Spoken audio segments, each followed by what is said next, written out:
1 year later, Ray stood on the freshly paved parking lot, watching as workers mounted the large sign above the entrance.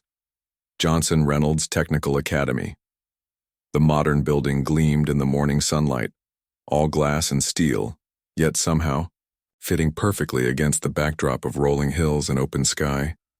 His old blue trailer still sat on its original spot, just visible in the distance.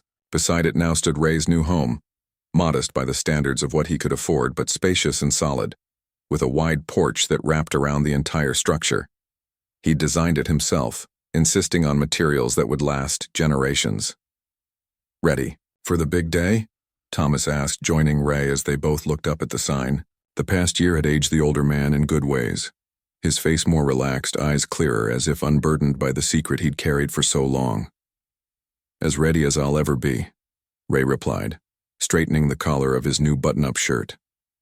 After a lifetime of worn t-shirts and jeans, dressing more formally still felt strange, though he'd compromised by keeping his trusty work boots. Some things a man doesn't give up, no matter how much money comes his way. Inside the building, dozens of people bustled about, preparing for the grand opening ceremony. The main entrance led to a spacious lobby where photographs lined the walls, pictures of Ray's father and Thomas as young men, of the original auto shop where they'd once worked together, of Ray's grandfather and the land that had stayed in, the family through decades of hardship, a visual testament to the journey that had led to this day. Beyond the lobby stretched 10 fully equipped training bays, each named after a different person who'd influenced Ray's life. The Big Joe Bay honored his father. The Miss Ella classroom celebrated his mother's love of learning. Even Mr. Wilson, whose closed shop had left Ray unemployed a year ago, had a small office named in his honor. "There you are," Nicole called, clipboard in hand as she approached. "The press is starting to arrive, and the first class of students is assembled in the main hall." Ray nodded, taking a deep breath. 50 young people from the surrounding counties had been selected for the Academy's first cohort, all from backgrounds similar to Ray's own, all with natural talent but limited opportunities. For the next 2 years, they would receive not just technical training but business education, mentorship, and guaranteed job placement. "Any sign of the helicopter?" Ray asked, checking his watch. Nicole smiled. "Just landed. He'll be here any minute." The he they referred to was the governor, who had taken personal interest in the project after learning its unusual origin story. What had begun as a private venture had evolved into a public-private partnership, with state funding allocated to replicate the model across 5 more counties by the end of next year. As they walked toward the main hall, people stopped to greet Ray, contractors who'd worked on the building, local officials who'd helped navigate permits and zoning, mechanics Ray had personally selected to serve as instructors. No longer the invisible man walking home from a bus stop, he now moved through the world as someone whose presence mattered, whose ideas were valued. Yet despite the external changes, Ray remained fundamentally himself, direct in speech, thoughtful in manner, careful with promises, and generous with knowledge. The wealth had changed his circumstances, but not his character. The main hall buzzed with conversation as Ray entered. The 50 students, ranging in age from 18 to 42, sat in new coveralls bearing the Academy's logo. Among them were 16 women, a point of particular pride for Ray, who'd insisted on active recruitment of female mechanics despite skepticism from some of the old-timers he'd hired. Near the back of the room sat an elderly couple Ray had specifically invited, the Wilsons, former owners of the garage where he'd worked before it closed. They'd been struggling in retirement until Ray offered Mr. Wilson a position as a special advisor to the Academy, bringing decades of practical experience to the curriculum development. Ray made his way to the small stage at the front of the room, nodding to familiar faces as he passed. On a table beside the podium sat something that had traveled with him from his trailer to this new building. His old red toolbox, dented and scratched from years of use. A reminder of where he'd started. The room quieted as Ray reached the microphone. Public speaking had never been his strong suit, but today's words came from his heart. "Welcome," he began simply. 1 year ago, I was a broke man fixing a stranger's car on the side of the road. Today, we're opening doors that will never close again. Doors to opportunity, to learning, to futures that might otherwise never happen. He gestured to the students. Every one of you has something that can't be taught. Natural talent, intuition about engines, hands that know how to make broken things work again. What we're offering here isn't just education. It's a chance to turn what you already have into something that can support you and your families for life. Ray pointed to his old toolbox. That right there held everything I owned related to my trade. Tools I'd collected over decades, some handed down from my father. They were enough to keep me working, but not enough to change my situation. He paused, looking out at the young faces watching him intently. What changes situations isn't just tools or money. It's opportunity. Connection. Someone believing in you when you're still figuring out how to believe in yourself. From the corner of his eye, Ray could see the governor entering quietly through a side door, flanked by aides. Thomas gave him a subtle nod. Time to wrap up the personal remarks before the official ceremony began. So here's my promise to you, Ray continued, his voice stronger now. What happened to me, the helicopter, the inheritance, all of it, that was luck. Luck my grandfather planned for, but still luck. What happens to you here won't be about luck. It'll be about work, about skill, about building something together that matters. He gestured around the room, to the instructors, the administrators, the community members who had gathered to support the academy's first day. Everyone in this building believes in second chances, in delayed justice, in the power of knowing how to fix what's broken, whether it's an engine or a community or a family legacy. Ray stepped away from the podium, picking up his old red toolbox. He opened it to reveal a set of brand new tools, 50 identical sets, one for each student. These are yours to keep, no matter what happens next. Your first professional tools. Use them well. As the students came forward one by one to receive their toolboxes, Ray caught Thomas and Nicole watching from the side of the room, pride evident in their expressions. The circle that had begun with an act of kindness on a dusty road was complete, not ending with Ray's good fortune, but expanding to include others who needed only a chance to prove their worth.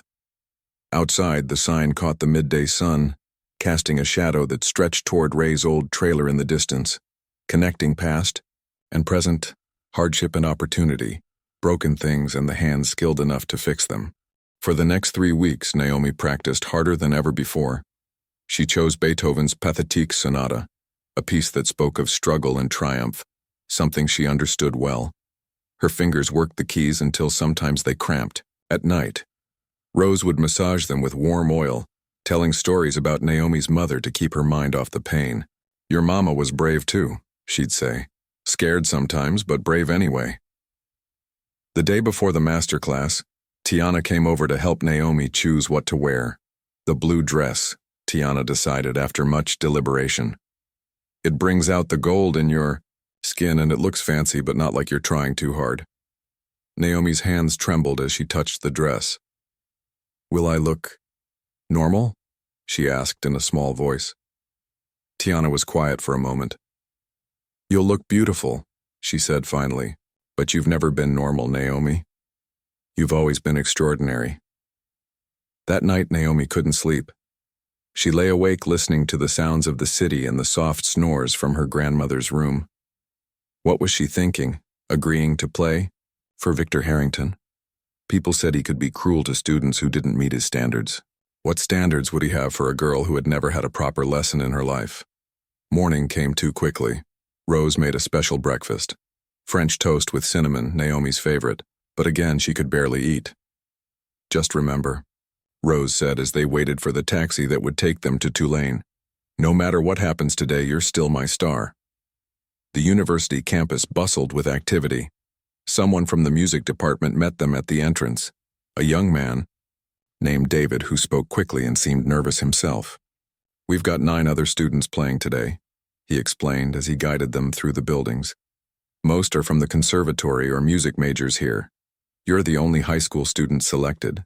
The auditorium smelled of wood polish and perfume. Naomi could hear people taking their seats, programs rustling, voices murmuring. David led her to a waiting area where the other students sat. No one spoke to her. She could feel their stares, hear their whispered questions. Isn't that the blind girl? How did she get selected? Must be some kind of diversity thing. Naomi gripped her cane tighter, wishing Rose could be with her instead of sitting in the audience. But these were the rules. Students only in the preparation area. One by one, the students were called to perform. Naomi listened carefully to each one. They were good, technically perfect in ways she knew she wasn't. But something was missing from most of their playing. That same something she felt was missing from Harrington's recordings. Finally, it was her turn.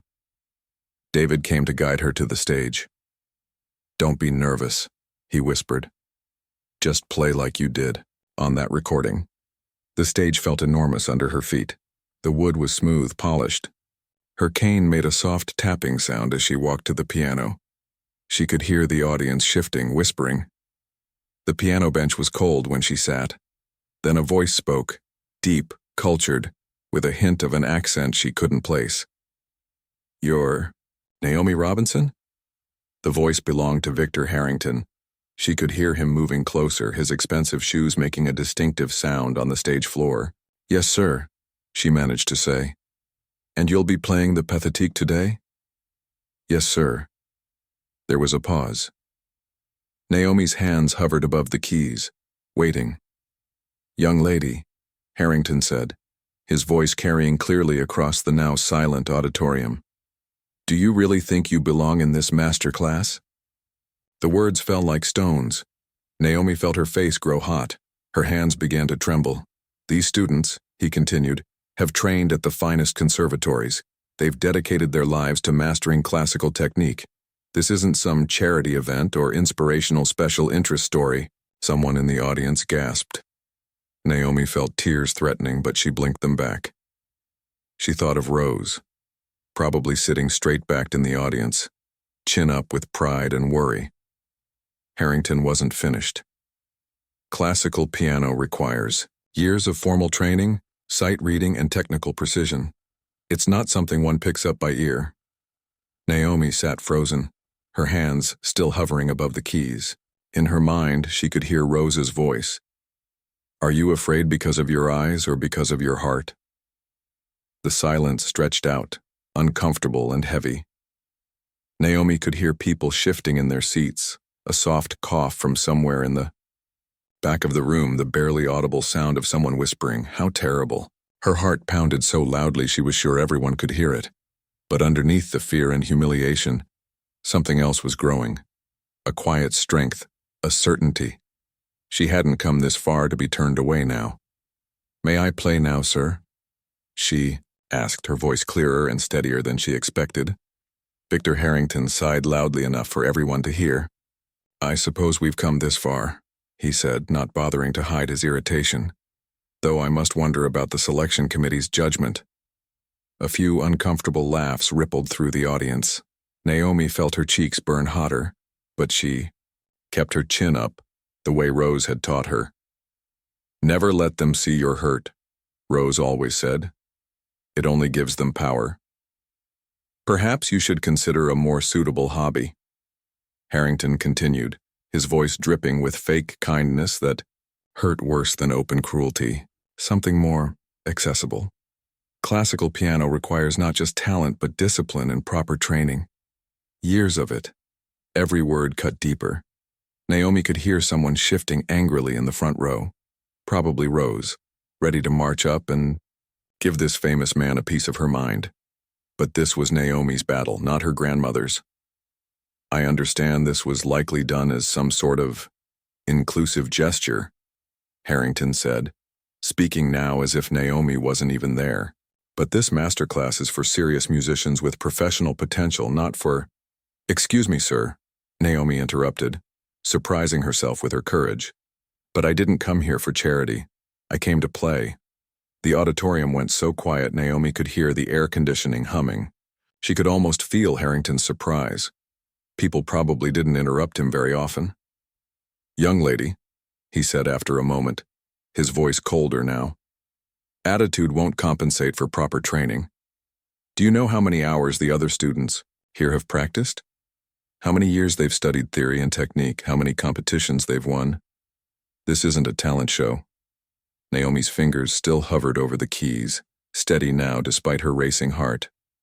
No, sir, it isn't. It's about music. May I play now? Someone in the audience let out a low whistle. Naomi heard Harrington's shoes shift on the stage as he took a step back. By all means, he said, the words like ice. Show us this natural talent of yours. Naomi took a deep breath, feeling the cool ivory beneath her fingertips. For a moment, doubt crept in. What if Ms. Dupree had been wrong? What if she really didn't belong here among these properly trained musicians? Then she remembered something Rose told her once, after a particularly rough day at school when some kids had made fun of the way she sometimes tilted her head when listening. God doesn't make mistakes, child. If he gave you this gift, it's because it's meant to be shared. And so she began to play. The first notes of Beethoven's Pathétique filled the hall, tentative at first, as Naomi found her bearings on this unfamiliar piano. It was a better instrument than she was used to, more responsive, the sound richer and fuller. As she adjusted to its touch, her confidence grew, but then something unexpected happened. As she played the familiar opening, she realized it didn't feel right. Not here, not now.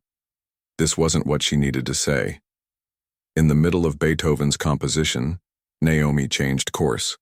Her fingers found a new path, a melody that had been growing inside her for weeks, something that spoke of struggle and pain but also of dignity and hope. It wasn't classical, not exactly. It had elements of jazz and gospel, rhythms from the streets of New Orleans, and something else that was purely Naomi. She could hear someone gasp, probably one of the conservatory students, shocked at her audacity to deviate from the planned piece. She half expected Harrington to stop her, to declare this further proof she didn't belong. But no interruption came, and so she continued, letting the music flow from somewhere deep inside her, a place beyond technique or training, beyond eyes that could or couldn't see. Her fingers danced across the keys, finding notes and chords that told her story better than words ever could. She played about darkness and light, about being dismissed and finding strength anyway. She played about Rose's hands, strong from years of hard work, yet gentle when braiding Naomi's hair. She played about the sounds of their neighborhood, children laughing, old men arguing over chess in the park, street musicians whose names nobody knew but whose music everyone recognized. Time seemed to stop. Naomi forgot the audience, forgot. Harrington, standing somewhere nearby, forgot everything except the music that poured from her fingers. This was why she played, not to impress anyone, not to prove anything, but because music was the truest language she knew. As the final notes faded, Naomi's hands came to rest in her lap. The silence that followed was absolute. No coughing, no shifting in seats, no whispers, nothing. Had everyone left? Had she played so badly they were too embarrassed to respond? Doubt crept back in as the silence stretched on. Then she heard it, a single person standing up. From the sound of the shoes, it was a man. Then another person stood, and another. Within moments, the entire auditorium was on its feet. The applause started slowly, then built until it filled the hall completely. Someone was crying. Naomi could hear the soft sobs over the clapping. Someone else called out, "Bravo!" And others joined in until the word became a chant. Through it all, Harrington said nothing. Naomi wished she could see his face, to know if she had changed his mind or just made him angry. She sat quietly, hands folded in her lap, waiting for the applause to die down. Finally, when the audience quieted, she heard Harrington's shoes on the wooden floor again, moving closer. He cleared his throat and Naomi braced herself for more criticism. In 30 years of teaching, he said, his voice different now, quieter, less certain, I have never been so quickly proven wrong. Naomi's breath caught. Was this another trick?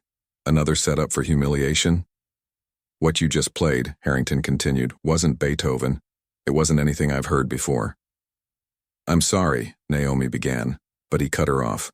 No, he said firmly. Don't apologize. What you played was extraordinary.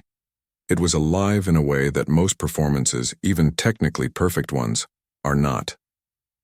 Someone in the audience called out, "Tell her, Victor," followed by more applause. Harrington seemed to struggle with what to say next. Naomi could hear him shifting his weight from one foot to the other. "Young lady, Naomi," he finally said, "I owe you an apology. I made assumptions based on ignorance. I was wrong, and I am rarely wrong about musical talent." Now the audience was completely silent again, hanging on every word. Naomi couldn't quite believe what she was hearing. "The other students here have tremendous skill," Harrington said.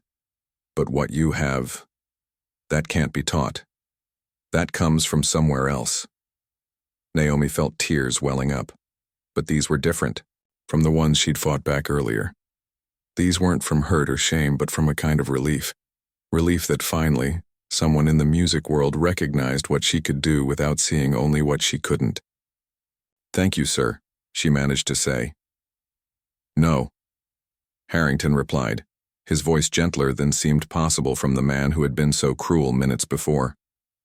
"Thank you for reminding an old pianist what music is really about." As Naomi sat at the piano, time seemed suspended in that perfect moment when everything changes. The audience was still on their feet, the applause continuing to wash over her like waves. But what happened next would stay with her forever. "I'd like to hear more," Victor Harrington said, his voice carrying across the hall. "Not Beethoven, not Bach, not any of the old masters. I want to hear what music lives inside you, Naomi Robinson." Whispers rippled through the audience. This wasn't how masterclasses usually worked. Students were supposed to play the established pieces, receive critique, and leave. But nothing about this day was following the usual script. "Play something else," Harrington continued. "Something that tells us who you are." Naomi's hands returned to the keys. This time she didn't hesitate.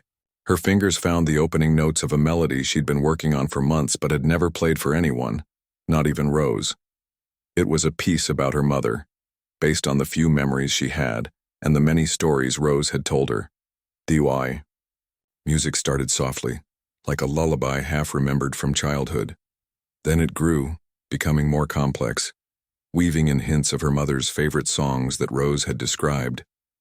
The middle section turned darker, expressing loss and longing, before resolving into something that felt like acceptance and love that continues even after someone is gone. As she played, Naomi felt herself becoming more than just a girl at a piano.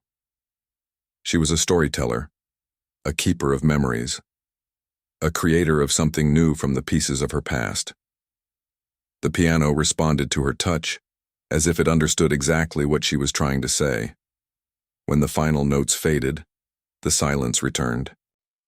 But different this time. It wasn't shocked silence, but something reverent, like in church when a truth has been spoken that touches everyone present. Then the audience erupted again, louder than before. Someone was openly sobbing now. Another person called out, "Record that!" A third voice shouted, "What's it called?" Naomi hadn't thought about naming the piece. It had just been Mom's song in her head. But now, with all these people waiting for an answer, she said, "It's called Remembered Light." More applause followed. Naomi could hear people repeating the name, could almost feel them committing it to memory. Harrington cleared his throat. "In all my years teaching, I have encountered tremendous technical skill. I have seen students who can play the most difficult pieces flawlessly." He paused. "But what I just witnessed transcends technique. It reaches the heart of why music exists at all, to express what cannot be said in words, to connect human souls across the barriers that separate us." Naomi heard someone quickly approaching the stage, the clicking of sensible shoes she would recognize anywhere. Rose had apparently decided she'd waited long enough. "Excuse me," Rose's voice was firm but respectful. "I'm Naomi's grandmother." "Ma'am," Harrington said, "you have raised an extraordinary artist." "I know that," Rose replied, and Naomi could hear the smile in her voice. "I've known it since she was 7 years old." People laughed, but it was warm laughter, appreciative. The world should hear her, Harrington said, not to Rose now, but to everyone. This is not just talent. This is a gift. A new voice joined the conversation, a woman's voice, cultured and confident. Victor, I couldn't agree more, that's why I'm here. Lisa Chen, Harrington said, sounding surprised. I didn't know you were attending. I go where the music is interesting, the woman replied. And this is the most interesting thing I've heard in a decade. Naomi heard elegant heels approaching the piano. Ms. Robinson, Lisa Chen said, I'm the director of the New Orleans Symphony Orchestra. I'd like to speak with you and your grandmother about an opportunity. The next hour passed in a blur. The masterclass continued with the other students, but Naomi, Rose, and Lisa Chen moved to a small office nearby to talk. Chen explained that the symphony had been planning a special concert featuring new talent from Louisiana.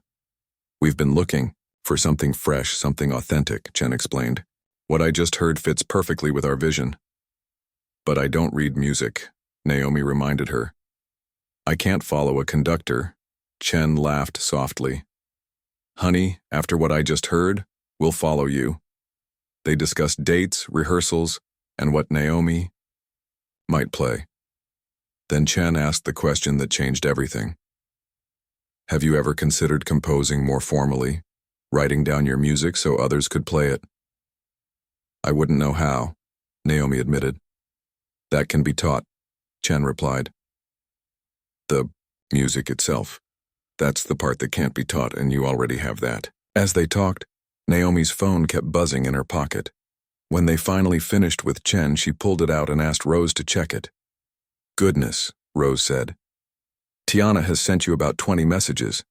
And there's something from Ms. Dupree. And, oh my, what is it? Naomi asked. Someone posted a video of you playing on the internet, Rose said, her voice a mixture of concern and awe. Tiana says it's already been shared thousands of times. Later that evening, back in their apartment, Naomi sat quiet and overwhelmed as Rose read comments from the video to her. This girl plays straight from the soul. Who is she? I need more of her music. I was there. It was even more amazing, in person. The way she shut down that arrogant Harrington queen. That last one made Naomi laugh. I didn't mean to shut anyone down, she said. I just wanted to play. Well, you did more than play, Rose said, her voice thick with emotion. You showed everyone what you're made of. The phone rang, their landline that hardly anyone ever called. Rose answered, listened for a moment, then gasped. Who is it? Naomi asked. It's someone from a record company, Rose whispered, hand over the receiver. They want to talk about recording your music. That call was just the first. Over the next few days, more came. From music schools offering scholarships, from radio stations wanting interviews, from other venues requesting performances. Naomi's world, which had been small and familiar, suddenly expanded beyond anything she could have imagined. But the most meaningful moment came 3 days after the masterclass, when a package arrived at their door. Inside was a high-quality voice recorder with a note in Braille, for capturing your compositions until we can find a better way. Your music deserves to be heard by everyone. With admiration and apologies, Victor Harrington. That night, alone, in her room, Naomi recorded Remembered Light again, playing it even better than she had at the masterclass. When she finished, she whispered into the recorder, This is for my mom, wherever you are. I hope you can hear me. She couldn't see the soft glow of the sunset outside her window, turning the sky the color of peaches, but she could feel its warmth on her face like a gentle touch from someone long gone but never forgotten. 3 years passed like a dream. Naomi sat in the small dressing room, fingers running over the embroidery on her concert gown, tiny raised flowers she could feel but not see. In a few minutes she would walk onto the stage of Carnegie Hall. Carnegie Hall. Even thinking those words made her heart beat faster. You ready, baby? Rose asked, her voice older now but still strong. She'd been by Naomi's side through everything. The symphony performance that had people talking for months, the record deal that came after. The whirlwind first tour of small venues across the South. I think so, Naomi said, though her stomach felt like butterflies were having a party in there. Is my hair okay? Rose chuckled, adjusting a pin in Naomi's updo. You look beautiful, like your mama, but even more so. A soft knock came at the yow. Terter. 5 minutes, Ms. Robinson, called the stage manager. The journey to this night had been extraordinary. After the video of her playing at Harrington's masterclass went viral, things happened faster than Naomi could have imagined. A small record label specializing in new classical artists signed her. Music schools offered scholarships, but Naomi chose instead to work with private tutors, including Victor Harrington himself, who had become her most vocal champion. Some artists need the structure of formal education, he told reporters. Others, like Naomi, need freedom to develop their unique voice. With help from professional music transcribers, Naomi's compositions were written down, allowing other musicians to play them. Her first album, titled Remembered Light after that pivotal piece, sold surprisingly well for an unknown artist straddling the line between classical and jazz. Critics didn't know quite what to make of her. Some praised her raw, emotional power. Others criticized her lack of traditional technique. But audiences didn't care about those debates. They just knew her music made them feel something deep and real. It's time, Rose said, squeezing Naomi's hand.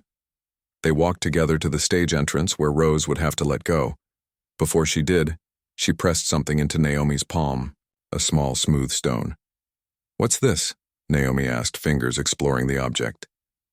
It's the stone you found on the beach when you were 6, Rose explained. The one you said felt like it had music inside it. I've kept it all these years. Thought you might want it with you tonight. Tears pricked at Naomi's eyes. Thank you, Grandma. Then it was time. The stage manager gently took her arm, guiding her toward the sound of 2,000 people waiting. The applause started as soon as she appeared, growing louder as she made her way to the piano. Sitting at the bench, adjusting her position, Naomi took a moment to absorb where she was. Just 3 years ago, she'd been a high school student playing on an old upright piano in a tiny apartment. Now she was here, in the same hall where the greatest musicians in the world had performed. But more important than the prestigious venue were the people who had come to share this night with her. Rose, of course, sitting in the front row. Tiana, who had taken a bus all the way from New Orleans to be here. Ms. Dupree, whose belief in Naomi had started this whole journey. Even Mr. Chen from the corner store had closed shop for the weekend to attend. And sitting somewhere in the audience was a group of students from the Louisiana School for the Blind, their tickets paid for by Naomi's foundation, the Remembered Light Foundation, which provided music education to children with disabilities. As the applause died down, Naomi leaned toward the microphone. Thank you all for coming tonight. I'd like to dedicate this concert to my grandmother Rose, who taught me that what matters isn't what you can or can't do, but what you choose to do with what you have. More applause, and a cheer that Naomi knew came from Rose herself. I'd also like to thank someone who isn't here tonight, my mother. I lost her when I was very young, but her light has guided me all my life. Then Naomi began to play. The program included pieces from her new album, along with works by composers who had influenced her, not just classical masters but jazz legends and contemporary artists who blended genres as she did. For her final piece, she played something brand new, composed specially for this night. It began with a simple melody almost like a question. Then it built, layer upon layer, incorporating themes from her other compositions while adding something fresh. A feeling of having arrived somewhere important while still looking toward the horizon. As the last notes faded, there was that magical silence she'd come to recognize. The moment when the music still hung in the air before anyone was ready to break the spell with applause. Then the hall erupted. The standing ovation continued for so long that Naomi had to return for 3 encores. For the final one, she played a simple version of Amazing Grace that had people in tears. Backstage afterward, surrounded by well-wishers, Naomi felt a familiar presence. Mr. Harrington, she said, smiling in his direction. Magnificent, he said, taking her hand. But then, I expected nothing less. None of this would have happened without you, she told him. No, he corrected, her gently. It would have happened somehow. Talent like yours finds a way. I'm just glad I was there to witness the beginning. Later that night, after the reception and interviews, after the congratulations and flowers, Naomi and Rose returned to their hotel room. They'd come a long way from that small apartment, but some things hadn't changed, like how they still talked late into the night about everything and nothing. Did you ever imagine this, Grandma? Naomi asked as they sat by the window, the sounds of New York City filtering up from below. Me playing Carnegie Hall? Rose was quiet for a moment. Yes, she finally said. From the first time I heard you play, I knew your music was meant for more than just our living room. I just didn't know how it would happen. What's next? Naomi wondered aloud. Where do you go after Carnegie Hall? Wherever the music takes you, Rose said simply. But remember to enjoy the journey.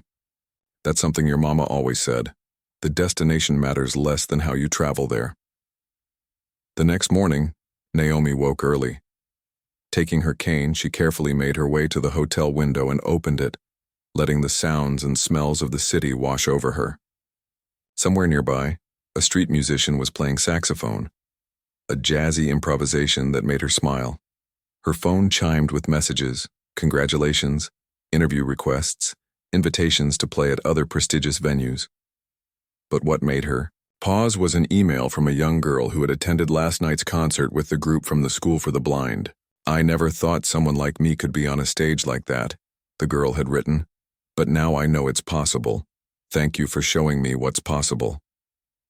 Naomi smiled, remembering her own younger self, playing that old piano and dreaming of something she couldn't quite name.